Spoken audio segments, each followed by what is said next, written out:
एक गांव में एक छोटा सा बच्चा था। उसके पिता तो थे लेकिन माँ की मृत्यु हो गई थी। पिता सारा दिन काम करता और अपने बेटे को पाल पोस कर बड़ा करता है। वह सारे सुख अपने बेटे को देता है जो एक माँ दे सकती थी। उस पिता ने कभी कुछ नहीं मांगा, सिर्फ इतना ही मांगा कि मेरे बेटे को कोई परेशानी ना हो।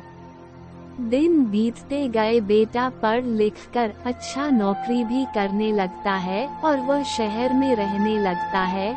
कुछ दिन बाद वह अपने पिता से मिलने आता है और कहता है, पापा मुझे कुछ पैसों की जरूरत है।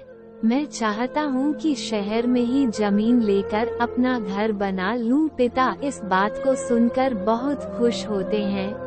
सोचते हैं कि मेरा बेटा है, एक ना एक दिन नाम करेगा। जिंदगी भर की बचाई हुई पूंजी को निकालकर अपने बेटे को दे देते हैं। बेटा शहर चला जाता है और उन पैसों से अपना घर बना लेता है। पिता इधर इंतजार करता रहता है कि मेरा बेटा फिर से आएगा, एक न एक दिन तो मेरे पास आएगा, तो ही जाएगा कहाँ।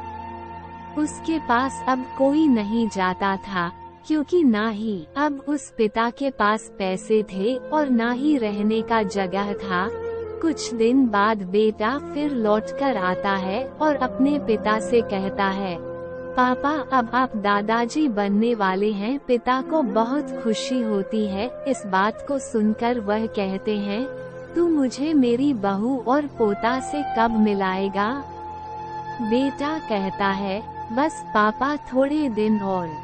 पापा मुझे कुछ पैसों की जरूरत है, क्योंकि आजकल जॉब सही नहीं चल रहा है, जिसके कारण से मुझे कुछ दिन के लिए सस्पेंड कर दिया गया है। पिता के पास कुछ नहीं रहता है देने के लिए, लेकिन फिर भी कहता है, अच्छा बेटा तू रुक, मैं अभी आया कुछ पैसों का बंदोबस्त करके। पिता बाद में राजा से कुछ पैसे उधार लेकर अपने बेटे को दे देता है और बेटा पैसे लेकर शहर चला जाता है।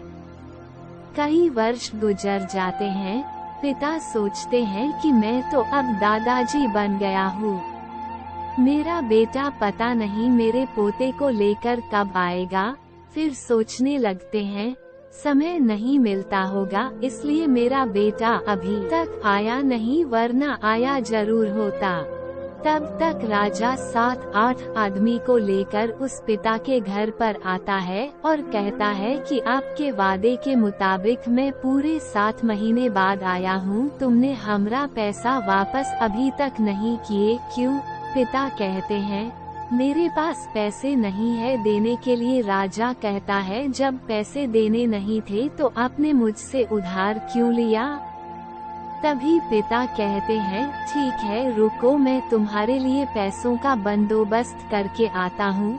और वहाँ के नजदीकी अस्पताल में चले जाते हैं। वहाँ जाकर अपना ब्लड डोनेट करते हैं और अपनी एक किडनी बेच देते हैं और उस राजा का पैसा चुका देते हैं।